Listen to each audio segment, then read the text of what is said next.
All right, so we got two things. So first was this retractable clip removal tool. Part number is PBFT50R.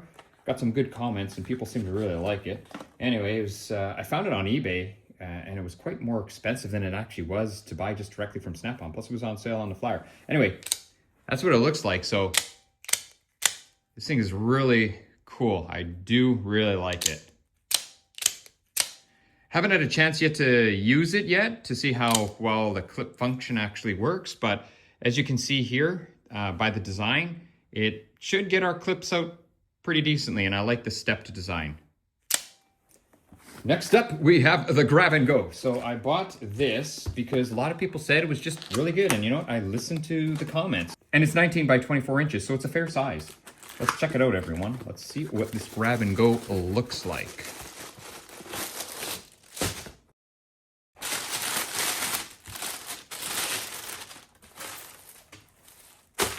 Silica pads.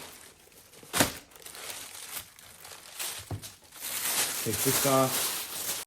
I know it wasn't cheap, but apparently it's really good quality. So this is what it looks like. It says Snap-on. And these are hard, these sides. So once you grab it, I guess it folds in nicely like this. And you get all your tool storage just like this. And then you got these, which are soft, and all your tools will stay right in the center. So they won't go rolling away. So even when you put it down, everything should kind of stay there. So I do like this. I'll see how much I'm gonna use it. It wasn't cheap, but you know, I do a lot of interior work and things seem to go rolling under the seat and I'm always losing that 10mm socket. So if this can save me losing a couple 10mm sockets, that's a pretty good deal.